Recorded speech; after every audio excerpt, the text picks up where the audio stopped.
Partiamo. Buonasera.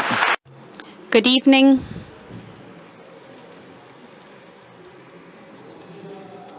Good evening, everybody. To all of you, and naturally to all our friends connected online, and those of you who will in the next couple of days will see the meetings, the most important meetings and the best meetings online. Hopefully this will be one of them. I was really looking forward to today. But at the same time, I struggled. I had a couple of struggles to put everything together, to organize this whole event. The opportunity to present the third edition, the Paradise edition of the Divine Comedy, with my commentary, with the illustrations of Gabriele Dell'Otto. But when we decided on the content of this meeting specifically, I had the desire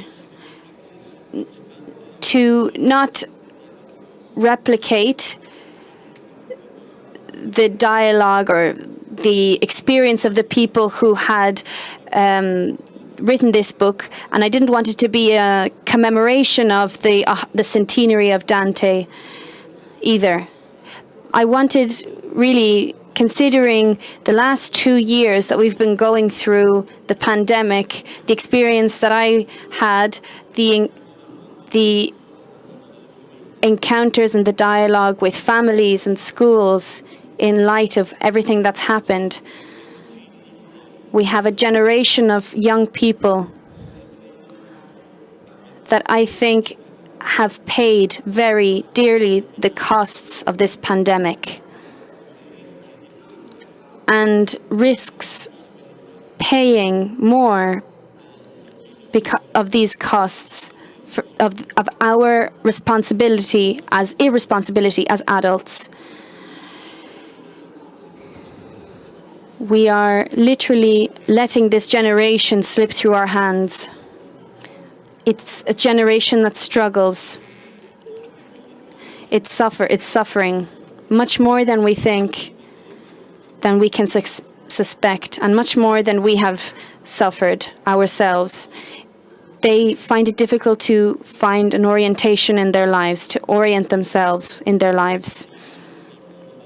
And they don't find within us adults,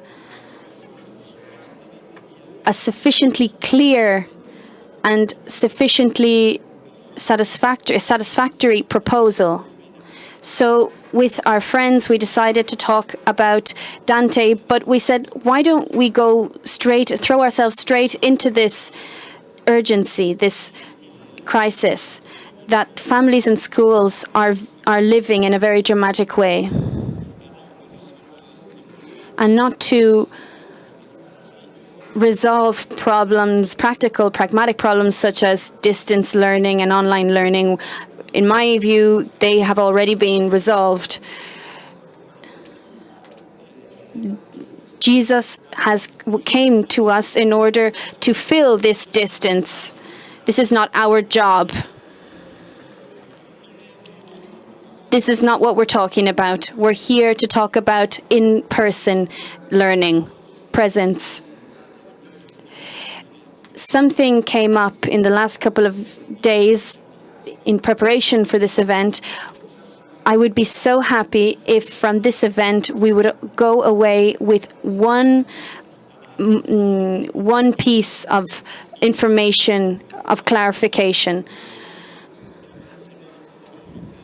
Of course, I think all of you have appreciated the meeting with Javier Prades, and I'd like to throw back out there once more in the debate the statement that constitutes the title of this meeting with an image. The image I'd like to show you is an image of Dante, which the sculptor Alberto Galli, when I asked for TV 2000, TV 2000, to make a sculpture for Dante, and they answered, but there are many statues around the country. No, there's no statue of Dante in the full figure of Dante doesn't exist, because a full figure can help the spectator to create a relationship with Dante. And this sculptor, who is truly a genius, completed this statue. As you can see it, this is it. He created this statue. It's Dante who is totally overwhelmed by an encounter. This is it encompasses all that he is. It's Dante who is so struck, so surprised by she that has come to bring him the experience of the infinite. And we can go to the second image. And who brings him the experience of the church and the people on this chariot. And he is completely bowled over by this sight. We have imagined, in our imagination, we think of Dante all very angry and with his books in his hands and bent over by the burden of his work. But this is the Dante we should keep in mind, that we should imagine. We talk about the stories, the encounters that changed my life and the life of the people here sitting next to me. The first person I will introduce to you is, guess who it is? My own teacher from middle school, Clementina Mazzoleni.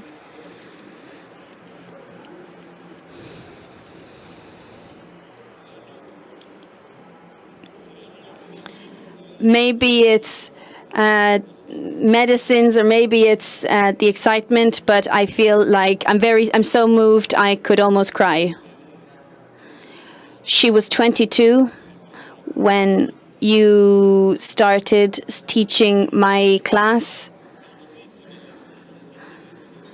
and I wrote this in the prologue to the book. I owed everything that I have gone through to certain encounters, and one of these was Clementina. And strangely enough, she has the same name as my mother. She shares the same name. There are only two Clementinas that I know in my life, her and my mother.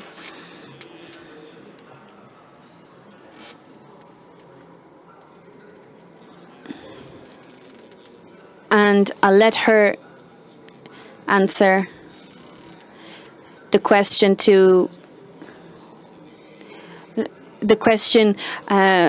who made you start this difficult profession of teaching?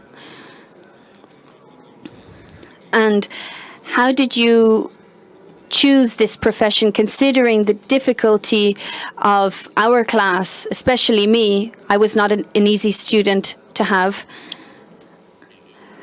I wanted to to show off and also show that I knew that I was a good student, that I had studied hard. I wanted to send her.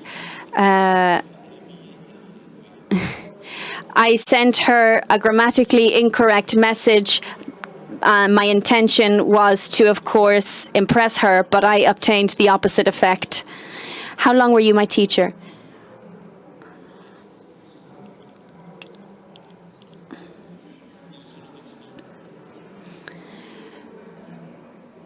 So I was struck like on the road to Saint Damascus. It concerned regarding my vocation. At some point, I was called to become a substitute teacher of this class, and the principal probably wanted to put me to the test by giving me this all-boys class, all very, well, quite vivacious and difficult to handle, but they had I was won over by them very quickly.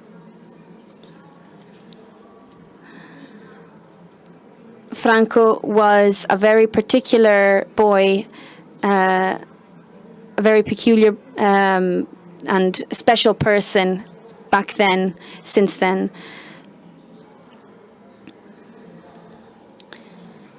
And I decided to continue teaching because I had had such a good experience with them. And middle school is a real important time for the growth of children. And I saw them grow slowly but surely until they finished middle school. And it was beautiful to see how as children, they became teenagers in front of my eyes. And after this experience, I decided, this is what I know, this is what I want to do for the rest of my life. And I taught for 40 years after that. This is the story of my teaching career. We were also colleagues at some point.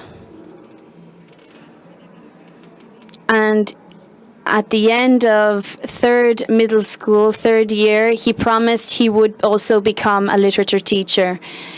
Yes, that's true.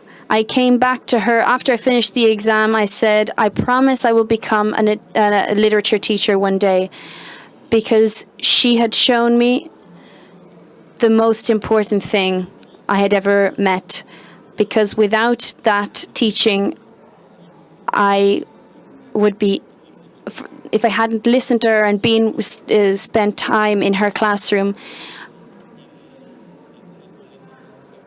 and seen those three qualities that made her an amazing teacher. She loved life, she loved what she taught, and she loved us, her students.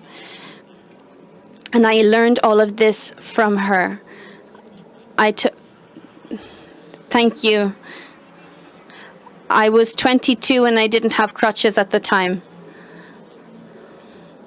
Well, I wanted to also thank her for also coming here. She stubbornly decided to be present here with us despite her condition. Thank you.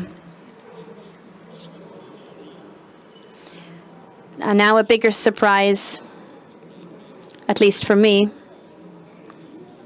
because this was a decision that had been finalized only a couple of days ago.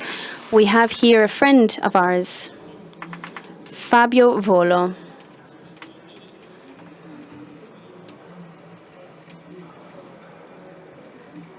Hello. Hi, everybody. I'm here to sing.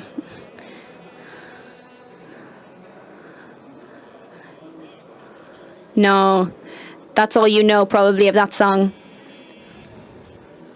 Oh no, he knows more of it. No, we don't want to sing it with you. Because I have a whole line dedicated to my name. The only thing that's missing is that I'm a singer. So let's explain. Why are you here tonight? So I'd like to be honest. When you invited me, I was in Iceland. Can I be totally honest? Well, I said, well, I can, so I think I'll go. Then everybody who asked me what I was doing this week, I said, I'm going to the meeting. And he said, what are you doing at the meeting? They're a sect. It's a sect. It's a cult. I thought, what am I doing? I wasn't that informed. I had actually been to the meeting 26 years ago. So I came here to speak with Max Pezzali. I met Franco, and everywhere he's invited me, I've always gone. And I thought, if they don't accept me with what I've done, the problem is actually mine. So I'm happy to be here, and I think that the real encounter is when you meet someone that has a different outlook to yours. This is a real encounter. And this is an ethos that I have always sought out in my life. And secretly, can I tell you how you introduced yourself? So the Mondadori publishing company called me and said, Fabio Volo is looking for you. And I said, who is he? He Googled me. They said, he'll call you soon. And a couple of days later, my phone rang. I didn't answer. I said, who are you? And 30 seconds later, someone says, a really handsome guy. And my answer would have been, I only answer to beautiful girls. But since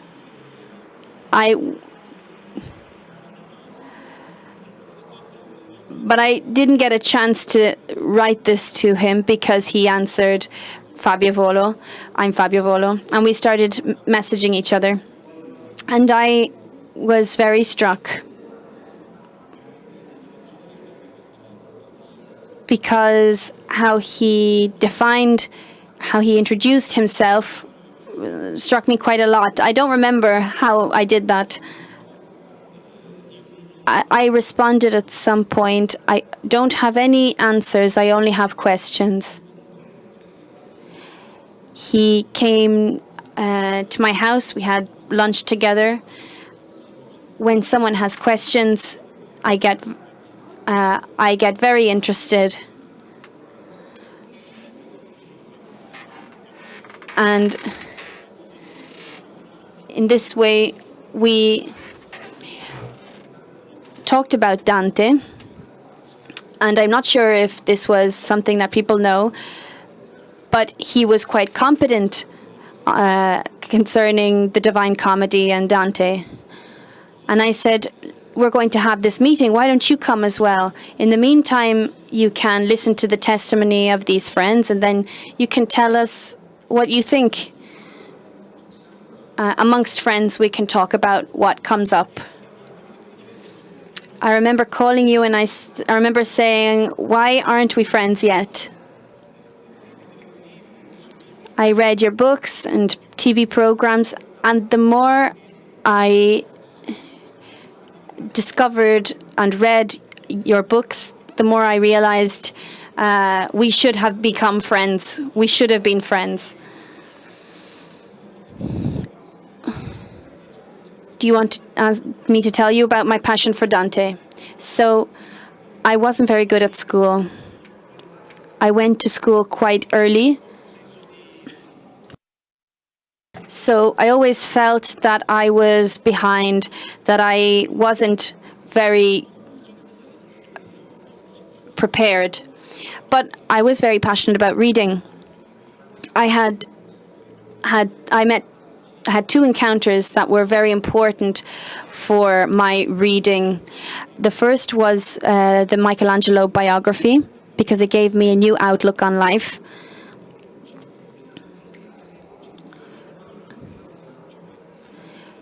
A work of art is within each of us. We don't need. We shouldn't build ourselves, but free ourselves from all those obstacles which prevent us from expressing the work of art within us. So I stopped trying to become something else, but I tried to understand what that work of art within me was. That's not bad, actually. Very good.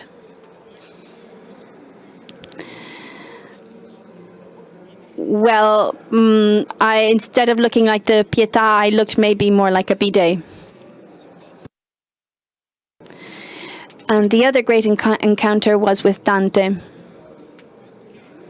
Because, first of all, I didn't feel so alone anymore. Even though I was very loved and I loved my parents, I felt very different. And when I read Dante, as I had the same experience with Dostoevsky, I felt that I was on a bench with a friend who was able to understand all my struggles, my inner struggles.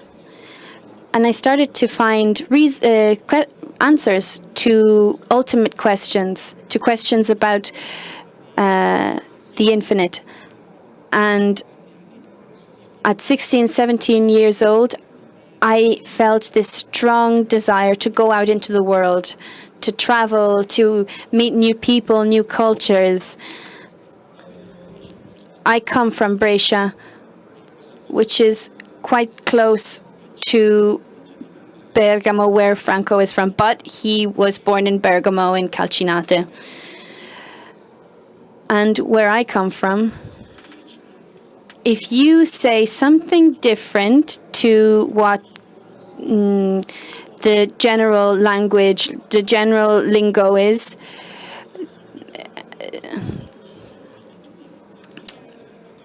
they would make fun of me straight away. And they give you even nicknames to make fun of you. So I lived this desire to leave, to go out, was interpreted as a sort of arrogance. You think you're better than us. And this, when I read the canto with Ulysses,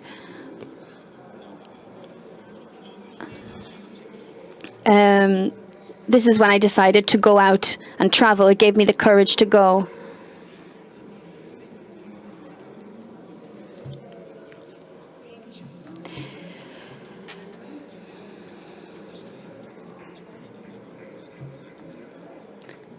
Okay.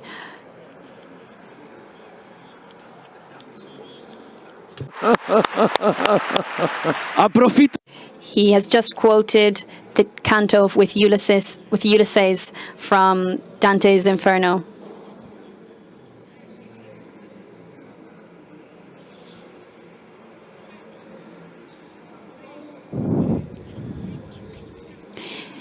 I left home, and the world wasn't how I imagined it.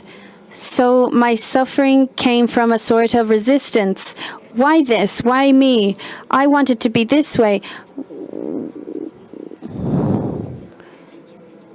And then something else happened.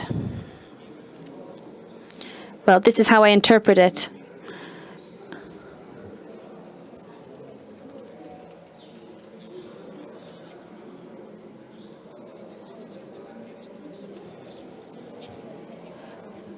everything that happens outside of you responds to or goes along a certain number of laws. I can't change the world or interpret it how I like.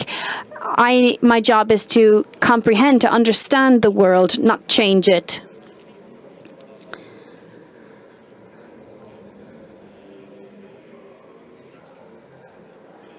And I could also say something regarding God as well. Okay, I'll be serious. Basically, when he talks about the depths of the sea, and that you can see it if you go on the shore, you can see the depths of the sea on the shore, but if you go out into the middle of the sea, you can't see the depth of the sea. But this depends on your capacity to see, not on the fact that there is a depths of the seas or not. This doesn't depend on where you're standing. Your capacity to see is what changes. So you can see the depths of the seas is present everywhere, no matter where you are. And our job is to listen, to develop our capacity to see. Okay, you can sit down now if you want. Let me say one more thing.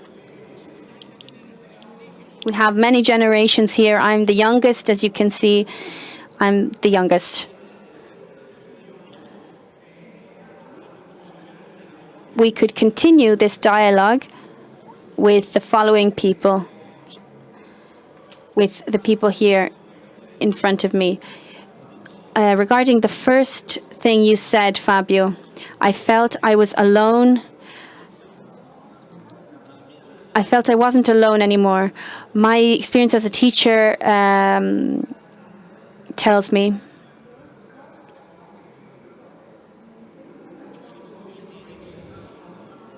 that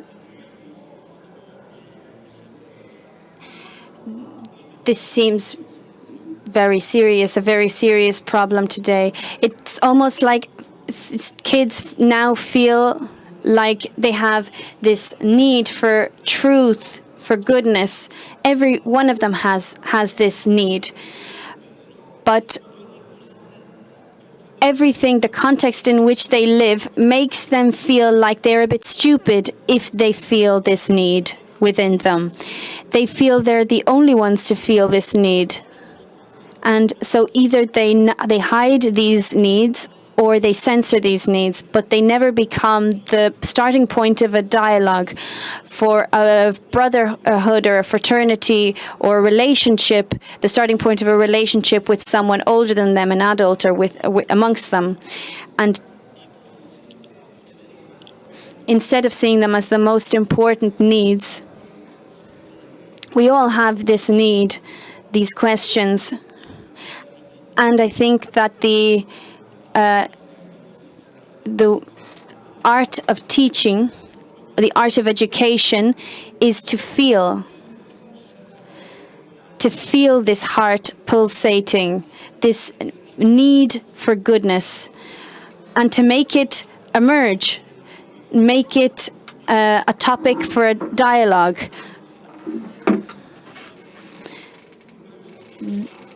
I want to say this because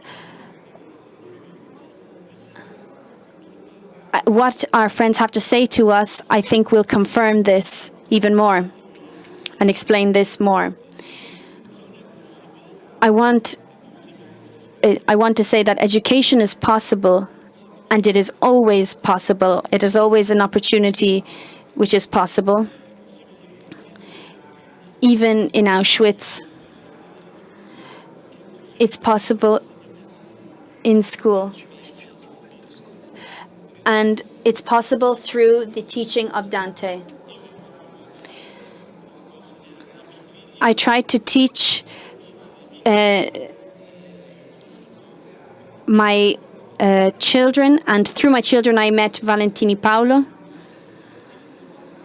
And he became the president of the Centocanti Association. And then he became a teacher. And he taught the same thing as Francesca, who was a student of hers. And she taught Laura Rodella, who is now studying to become a teacher. I thought that this was a beautiful thing to show this passing of the torch amongst teachers and students. And Fabio, you can intervene too. And then we have Pietro Baroni, who is another example of a person who is able to communicate this rebirth of the eye through literature. He is director of Colloqui Fiorentini. So my story, his story, all of this is to show you that this is possible. We want to leave this evening and this meeting with a great word of hope for all of us, for our students, for all the people in the world, to show each other that it is possible, all this is possible. Innanzitutto ringrazio. So first of all, I'd like to thank Franco for the invite. Let me add to what Fabio just said later. Differently to him, I didn't seek Franco. I bumped into him about 15 years ago now. I was studying literature, and what struck me in meeting him and in meeting his passion for literature, which I had as well, I was studying it, there was a reason for that. A seed was planted inside me by a lot of my teachers, a lot of people I'd met in the past. But the important thing was meeting Franco, and in the crazy proposal he made to us, crazy but impressive really, to found an association that I'm going to talk to you about in a minute. I lived this through this principally, my friendship with Franco, the friendship between us as we all studied Dante together. We were great admirers of Dante. We set up Centocanti, and I found a friendship with Jesus in this companionship of us friends. There were three things that kind of stayed together. They were bound together. And this was such a powerful way of living together that not only it used all of us, not only did it allow us to find out who we were at university across our lives, and a lot of us became teachers as a result of it, and we perceived education to be something that was important for us as well, but it allowed us to meet a lot of people. I met Francesca in one of my first classes. But what struck me truly was that at university, to be brief, Franco was already, was a great admirer of Dante. He'd already taught hundreds, thousands of pupils across all of Italy. And one night he called us all together and he told us, "Look, guys, I need you to help me. There's a great question of need to find Dante's beauty in this world, and I can't do it alone. I can't answer everyone. These hundreds and hundreds of questions. Can you help me?" And we looked at each other. We were like, "What are you asking us to do?" And this crazy idea was born there, to find people like us who would learn by heart one of the canti of the Divina Commedia to make a kind of living divine comedy. And so the 100 canti was born here. So by becoming those canti, we let Dante enter our lives, which could be for us a real fountain of truth, of creativity, and for many others. So we encountered loads of people in this way, and it's something that led us to the end here. For example, to start the school year at the Quirinal Palace with the then president at the time, because word has spread so much about this seed we'd planted, and we'd been going around in different schools, meeting thousands of young people. And the most important of all this was that in our life, it was a seed that those 11 people we were there at that time, and now we're spread all over the world, really across the whole world, who were getting involved in education now. What hit me the most was that 7 years ago, after each of us, we'd taken our own road. I got married, I became a teacher, etc., etc. I came back to my house in Rimini, And 7 years ago, Franco called us back together again, and he launched this challenge again. And it struck me because in completely different circumstances, it was as if that moment had happened again. That initial moment was repeated. He told us, look, we've met a lot of people, we've gone everywhere, I've written a lot of books, but there's something else I'd want to do with you guys. I want to redo this journey that Dante did together once more. The whole thing. Let's reread the whole thing, this Divine Comedy. Help me. Will you help me out like you did at the time? And so, for 7 years, we saw each other 3 times a year for a weekend, all together. And slowly, we would go to Elba on holiday with Franco, with Dante at the center. And from this friendship, from this our desire to deepen our own passion for Dante, Franco met Gabriele, Dell'Otto, and so the idea of illustrating the whole thing was born. And he met Mondadori, and the publisher, and he encouraged us to go and the idea to publish the whole thing. So to be honest, the idea was Isacco Domenia's, and if I could think of asking Mondadori, it seemed crazy. It was much more than what I'd ever done. I'd only ever written 3 small books. The idea of Mondadori was really something thought and pushed by Alessandro Lavegna. And once again, we were overwhelmed by this beauty that we found, and we continued to do what we're doing, to reread the Divine Comedy and to let Dante's words explain and penetrate our lives.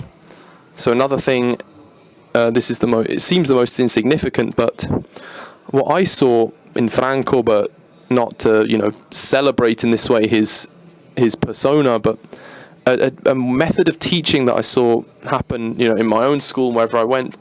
Franco literally was bent over backwards for Dante's text, but he let Dante, what had inside it, to come out, and he let himself be struck by Dante. And what struck me was that he let himself be struck by us. That's it. He let his own experience and Dante's experience resound something within him throughout our own experiences, and us poor teachers there, and our own passion for Dante. And in this, something was born, a comment on the Divine Comedy that has no equals, not for for the level it is, but because it happens throughout because of the lives of normal people. For me, these were years in which everything I did, my life, my family, my studies, my work, was almost crossed in a way by this friendship with Franco, with these friends, and with Dante. And the miracle was that today this is spreading once again. That's why we're here today, and people are still reading these books the world over and are still meeting people, because it's possible. It happens.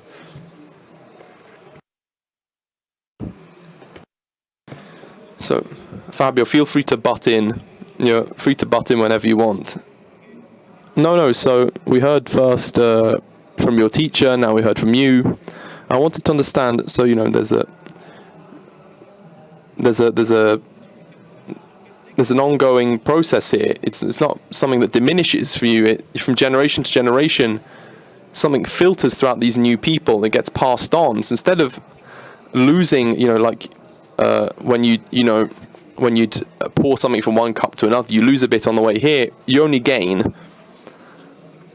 So what did Franco, you always say something quite nice, that someone can understand something from a teacher, from a parent, joy, love, if they see proof, they see that person is a witness to it. Someone could say, yes, I'm happy, but if they're not obviously happy, all the children who see that, they can notice, the children will notice you're not happy. Words are secondary to what people can see. It's never the primary thing. If you're in a room with someone, you can tell immediately what they are, even just from their body language before they start speaking.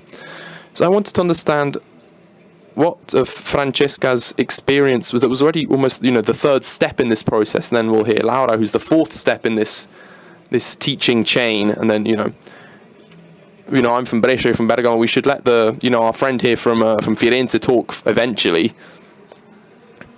So quoting the Divina Commedia in our accents is nothing great. So here, Francesca, please. So I'd say this, that I was, struck. I was part of this chain. I started the third year of high school. I wasn't really gifted in literature. And then there was an open day and it was a one Sunday in school. And I thought, all right, well, why should I go to school on Sunday? It's a Sunday. I should be in bed. And it was something about, had been prepared the weeks before about the Divine Comedy was what they showed us. And I remember vividly that I came away from the school that day thinking, wow, it's incredible, because it's a Sunday that I spent at school, but I'm happy in a way that I've never have been before. From there, in class, in lessons, it was always kind of a novelty that came into me, new outlook on me. In particular, as an example, I'd quote the Inferno book 2 in the moment where he says, I'm not worthy of this journey you're making me do. But because it's an outlook I understood a lot. I've always felt like that very often at that age. But it's Virgil's answer to him, which, look, you don't need to be worthy of this journey. It's not a question of whether you're courageous enough, but the question is that there are 3 women who love you and who are looking after you. And this struck me a lot because it changed the outlook with which I looked at myself as well. And so this new outlook, it continuously grew. I always kind of re-met it again at university and then with other teachers. And I've always gained a new possibility of affection, of curiosity, of enjoyment of this.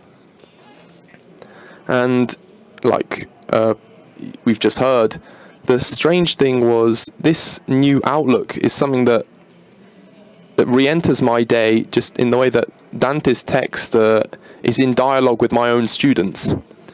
So I'll tell you this story quickly. It was January. There was a young guy completely lost, bit because of just study of online learning. I teach in a technical school, and it's hard for them to study. They struggle a lot at this polytechnic, and we didn't know what else to do, us teachers. So in a chat he had with a friend of his, he told me, well, miss, why don't we make small study groups? Why don't we do like tutoring? We'll do small groups, a couple of people, and so that we can get to our exams and actually have a fighting chance. So I was struck by this, the care this kid had for his peers.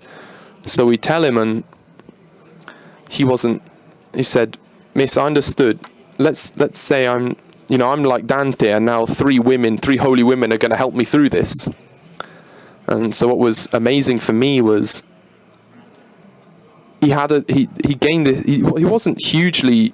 He didn't have this huge, overwhelming desire to study, but he changed his outlook in school, in class, and how he tried. Me too. A pupil struggling for me, it was very dear to me, whoever it was. And that's it. I'll leave it there.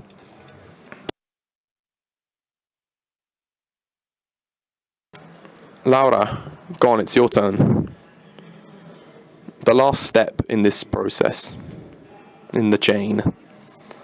So I know that the company Dante gave to me as an experience which is very similar to what Franco was saying earlier on the kind of loneliness and the company in this dialogue.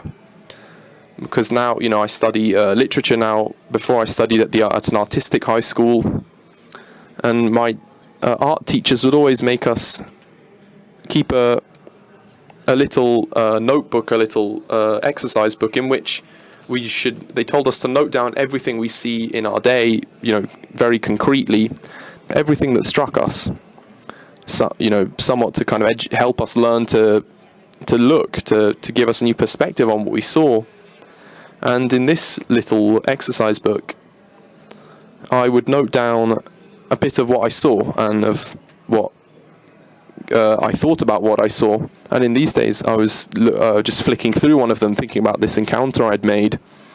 And I found various pages in which I described kind of a sense of nostalgia, a very strong nostalgia that I began to feel, and it was a very new thing for me. It's something that scared me a lot. It was because I thought I was a bit strange. I felt a bit alone in all of this. And by these pages, I found some notes about a conference Franco gave about Dante. I went with my dad, in which I remembered I fell asleep for the whole thing, but I'd noted two things down. And it was the first time I'd heard Dante being spoken about like that. I'd noted down that Dante spoke about the divine, but at the same time he speaks about a very earthly experience. And I'd begun from there to understand that what he lived was very similar to what I was going through. With that nostalgia I often found at the end of the day, that often overcame me then. And yeah, nothing. I started to feel like he was a companion in my journey. And from there, well, let's say I began to study his works in school with my teacher who's here, Francesca, and then with other teachers. And from there, Dante became kind of an opening for me onto the rest of, literature as a whole. And, I'd say that I don't know much about Dante, but let's say still there was this same dialogue with other authors. And another thing I wanted to say, is there time? Yeah, go ahead. So, different times sometimes I regretted choosing literature because a lot of the time I studied some authors that really I wasn't passionate about at all. And little by little I thought that, okay, no, maybe I haven't chosen the wrong degree, but if I had the teachers that didn't really inspire me, I lost my taste for literature. So even at uni, I thought to kind of look for what I'd found in a lot of teachers in high school, but in middle school, because they were struck by what they were teaching, and I realized that from them being struck about it, I wanted to see what they saw in Dante, and it's what I do now. And so much so that even listening to them as they spoke about Dante, it gives me I want to learn more about him. I feel quite ignorant now, surrounded by all these people, and this is just my experience as a student. And I started thinking about teaching, which is something that is definitely something I'd want to do in future. And this is what I understood. This is what I understood.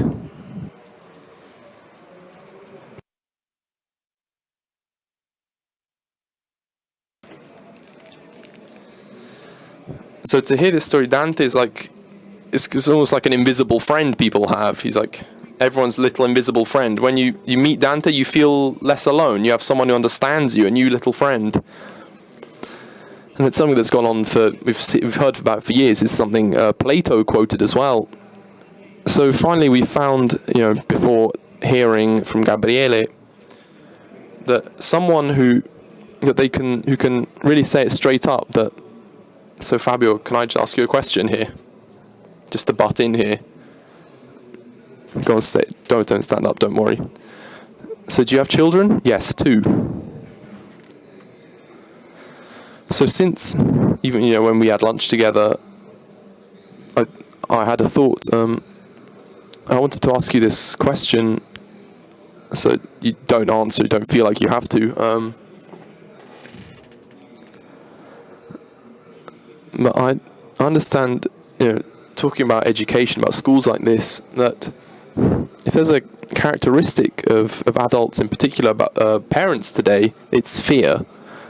Fear in front of the problem of education, as if this great fear had won, something that we cannot overcome, that the fear of evil, the fear of lies, of violence, just fear in general. In my experience, fear is the mortal enemy of education. It's the enemy by definition. With respect to what we've been hearing, this chain of teaching of between generations of teachers, what reflection comes to mind for you about the fears that a lot of parents have about their own children? So the world changes week by week, Between me and my father, even though, there were different worlds, we were still very similar. My son's world is something completely different. They make relationships in a different way. Then, my wife, she isn't even Italian, so there's already they learn two cultures. And I made a choice, a personal one, when I chose, I didn't really, and I felt like I wanted to be a parent. I decided I wanted to be a father. I didn't want to just be any parent. It happens a lot that I'll just leave the kids to my wife and I'll go. I wanted to be present. Because I won't be able to be with my children their whole life, what I want to teach them is, it's not like I said earlier, through words, but through my own experience, what I do in life, what are my values, what are the things I believe in, the respect and the love that goes beyond of cultures and religions, the relationship with other people. I want that for me the most important thing is between me and my children is how they feel that they are seen by me. So now I'm writing my new novel. The central theme is the importance of how we are seen. It's not, I don't really tell my kids what's important. I don't do this, don't do that. That's what the police do. I want my children to understand, because they've been given this to be able to understand what's good, what's right, and what's wrong. That he should choose himself to perceive what's right and what's wrong. That he feels welcomed, he feels loved and free to be who he wants to be.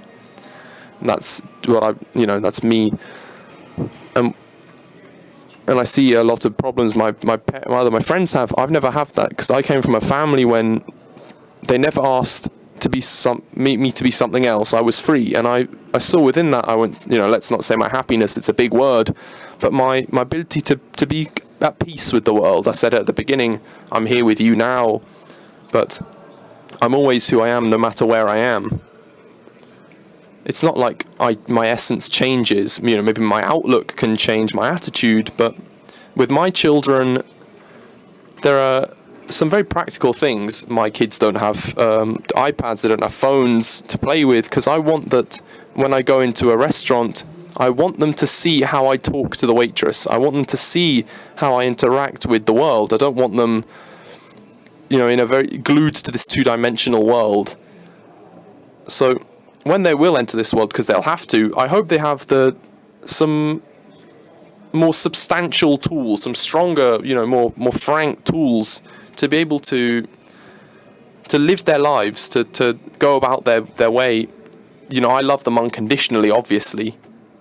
And yeah, thank you for that. I thank you because, then we'll hear from Pietro. I say thank you because, it's the most important word that comes up a lot in the Divine Comedy. Let's see if you say it. The one that comes up the most. It's eyes, the word eyes. I learned from Dante that part of being humble is learning what you see, is what are you looking for properly. So when you say, I don't want to give my kids rules, give them laws or words, I want to show them that they feel seen by their own father. It seems to me that it's the nicest, the most exhaustive definition of education that I know, that I've ever heard, that you can feel seen, that you can feel loved. I just tell you a story my brother told me on the way here. I saw a father who was a bit sad. He had some issues. So I always saw the sadness in the eyes of my father when it was time to be happy. I felt guilty, because sadness was almost like a mark of the family. And so for me to be happy, it was almost like I was distancing myself from my family. That's what I'm trying not to show to my children. I want them to always see the phrase, it's not happiness, be yourself and everything. I always tell them, have an experience of the joy of living life, because the joy of living life is an experience for you and for others. And so my father had every reason to be sad. I accept that, but I don't want to pass that on to my children.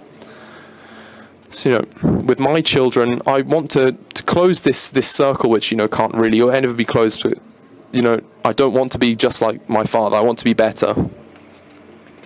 So, Pietro, we're coming towards the end now. So, Pietro, the question I asked him was, secretly, I wanted to ask you the question, what do you think about school? Because your children are going to have to go eventually.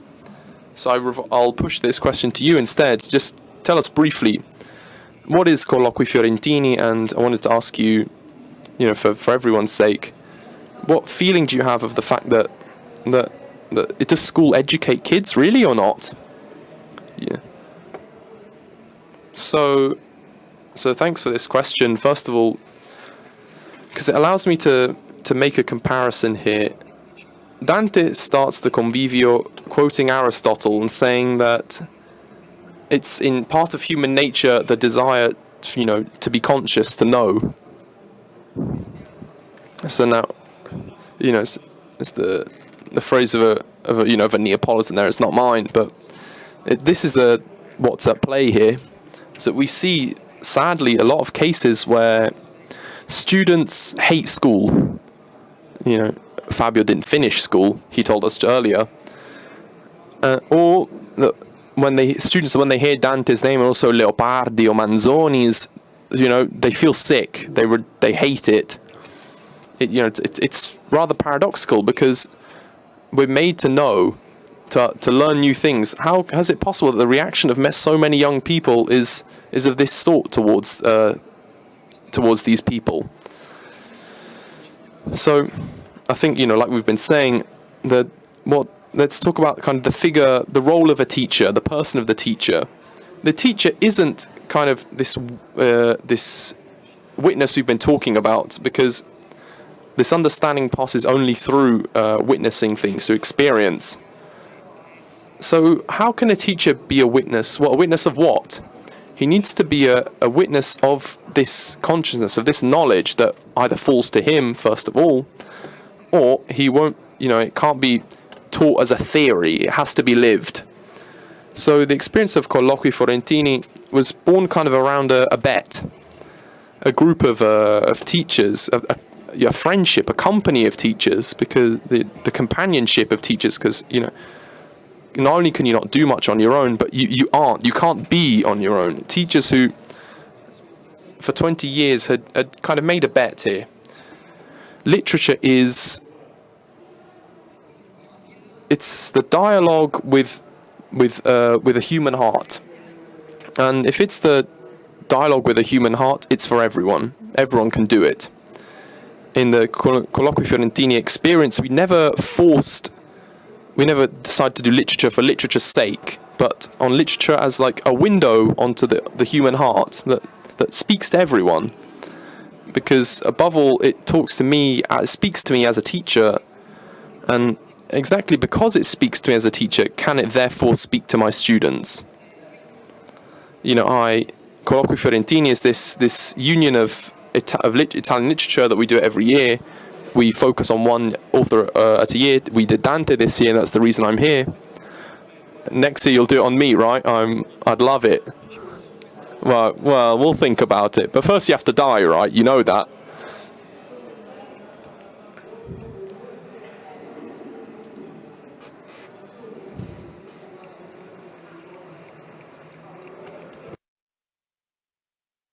Well, that was a bad one. God, this guy's crazy. So, I don't want to keep it very strapped. I'll just read you briefly the email a young guy wrote us, just to understand about what is knowledge and what's literature for us. This guy, he took part in this Colloqui Fiorentini this year, and he sent us a video before the colloqui, in which he told us, along with two other of his friends, that he understood by reading Dante, understanding that he was a happy man, that Dante was a happy person, but he wasn't. How can Dante be happy but I'm not?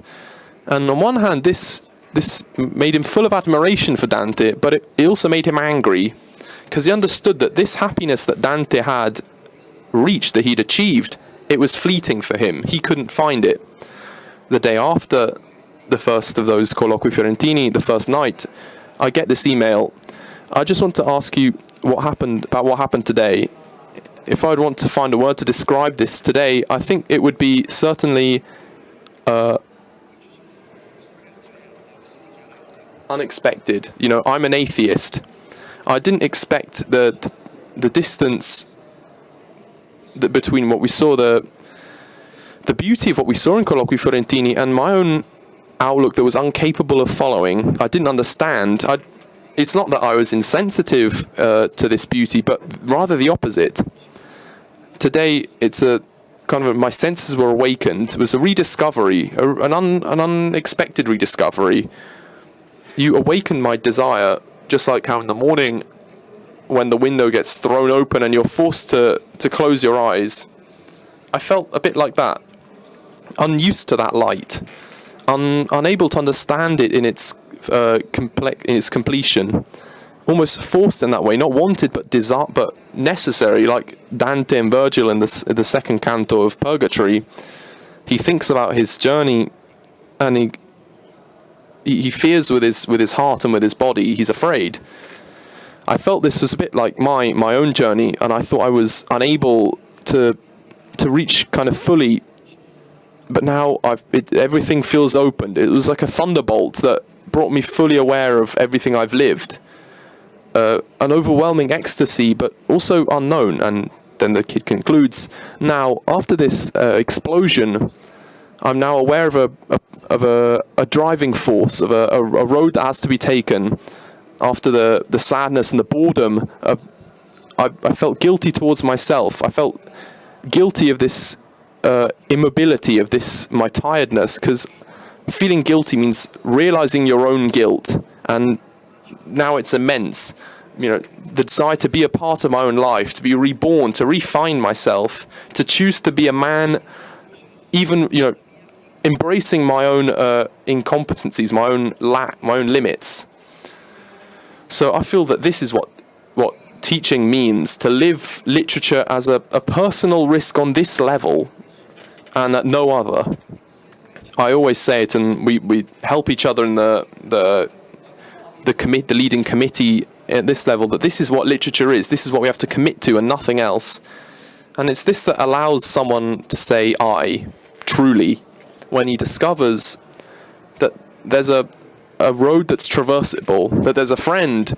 You know, many people who take part in have told us, I found out that Dante is a friend to me, with a kind of this amazing truth to it, very genuine. And I think that that's the role of school. Often it's not, but you know, in doing this this conference for 2 years, it's been amazing to discover this.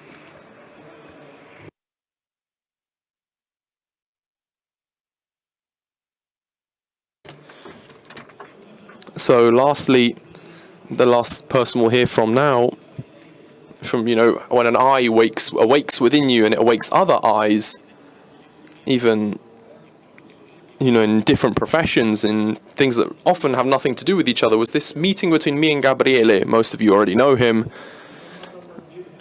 If you want to kind of close for us here, just saying something brief about the work we've done together, the work about the Book of Paradise.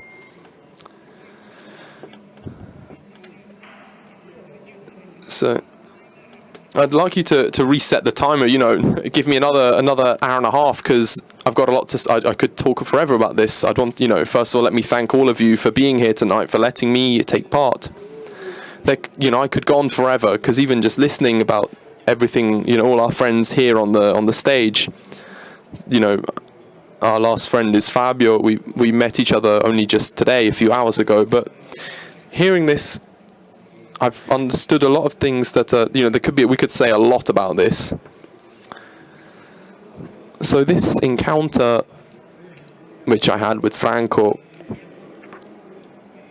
you know, it left me a bit like Laura said.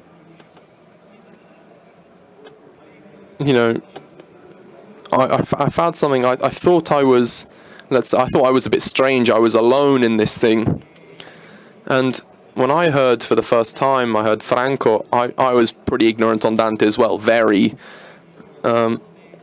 you know, I'm one of those, the generation of people who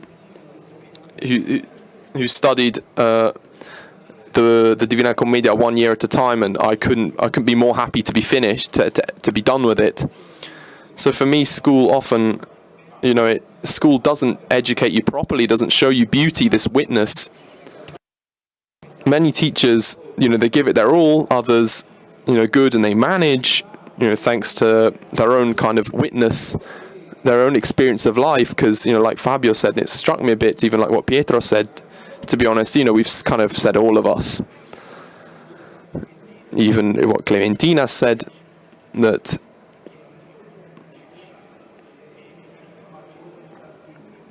so this kind of encounter with Franco had this kind of purpose. Fabio first, he started by quoting Michelangelo, and in the last kind of moments here, the last few days, I was in Firenze, and it struck me a lot how this outlook, our own outlook, isn't, you know, focused on the good. You know, we're often focused on the opposite. We see loads of images. I work with images myself, and we kind of have to restructure, in the sense that in the way I approach my work with Franco, I started doing a few sketches before kind of meeting Franco properly, introducing myself, because my idea was it seemed quite bland, quite, you know, minimal at the time, because it was tied to what I thought, you know, to this year's slogan, "With my eye," the fact of being, I don't know how to put it, but of just an illustrator. But yeah, I wanted to be an artist, a performer in life. There's a lot of words you could say here that you could attribute to this. In that moment, when I brought the first kind of examples, first sketches to Franco, there was something I saw a lot about, you know, just like what Pavel said earlier, this experience that Gabriele,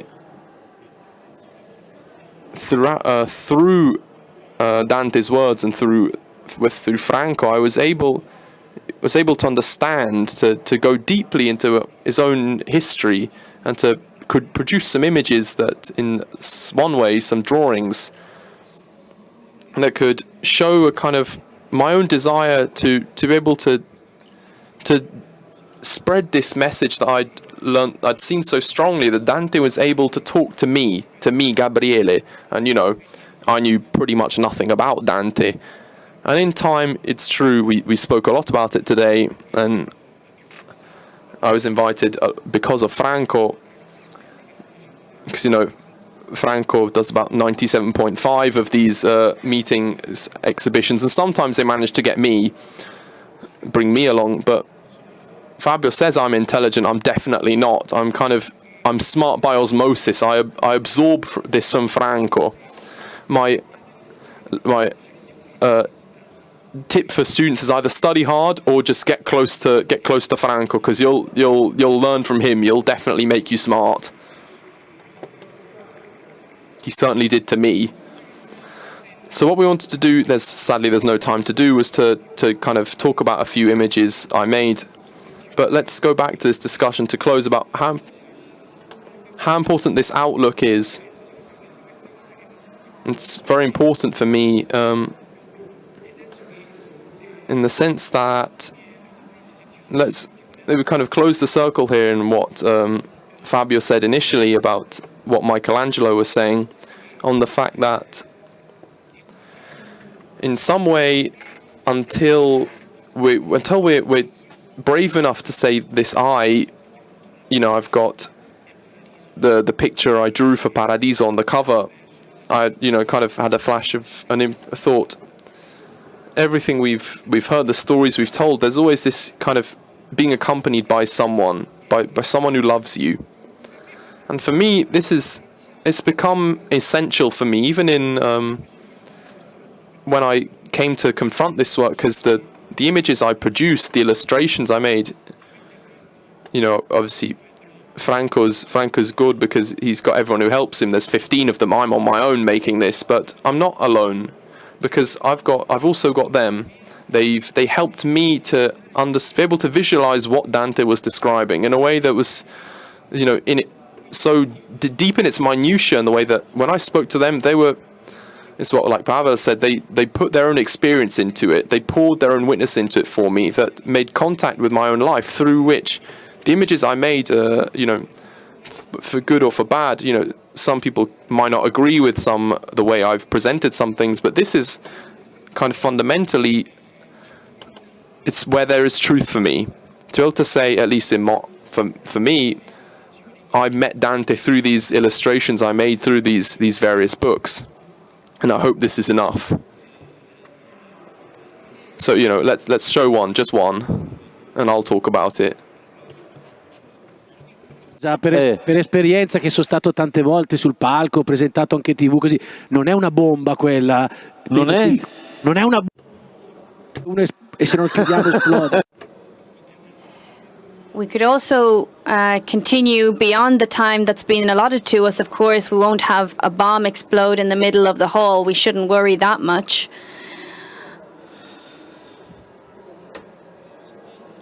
Go ahead. When I saw this image, you should know,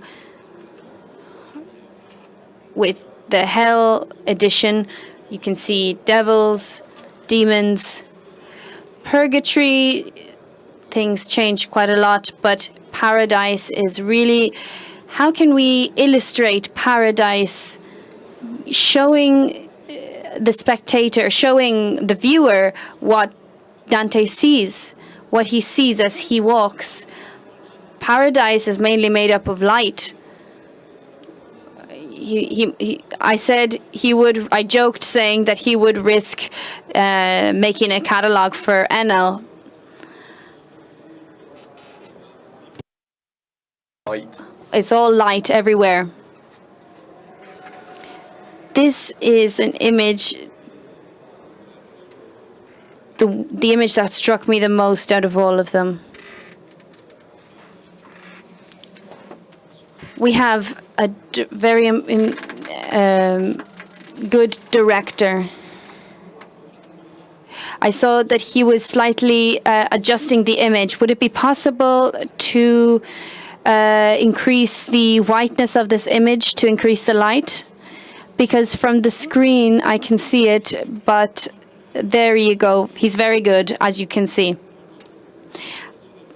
This cross is made up of all the souls of all that are singing together, and at a certain point, they all come together and form a cross. This is an extremely incredible idea. The beauty of life is one cross. The first time I saw this image, I saw this cross, but Dante says that cross shook or made the face of a man tremble, shine through. It made the face of Jesus shine through. And when I looked closely at this cross, this is when I was struck by the image of Jesus in the middle. We live the effect that Dante describes through poetry, through this image, through this art. As you can see, with the effect of this light director, we can see it even better. The face appears almost out of nowhere. Let's give a round of applause for the light director.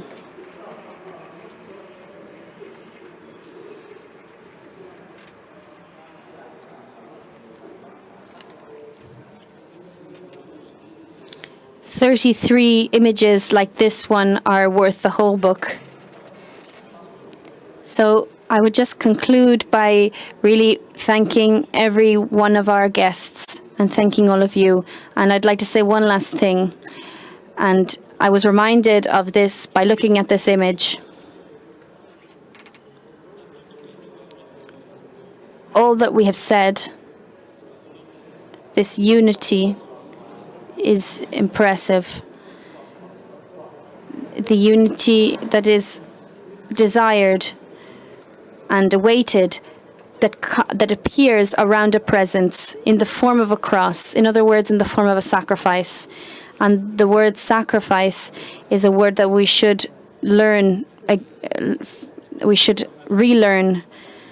It is the sacrifice of many it is thanks to the sacrifice of many that this meeting has become possible and continues to happen after 40 years. Volunteers, professionals. It is for a sacrifice that the I affirms itself. The title of this meeting is that sentence that Dante pronounced at the beginning of the adventure. I am one ready to sustain this war. It is a war, a sacrifice. And if there is a place where I really saw the growth, I saw the growth of many young people, many people finding themselves. I have seen so many of them here in this place. I invite all of you to carry out all the sacrifices you can bear to help sustain the meeting, which helps all of us grow. Thank you very much.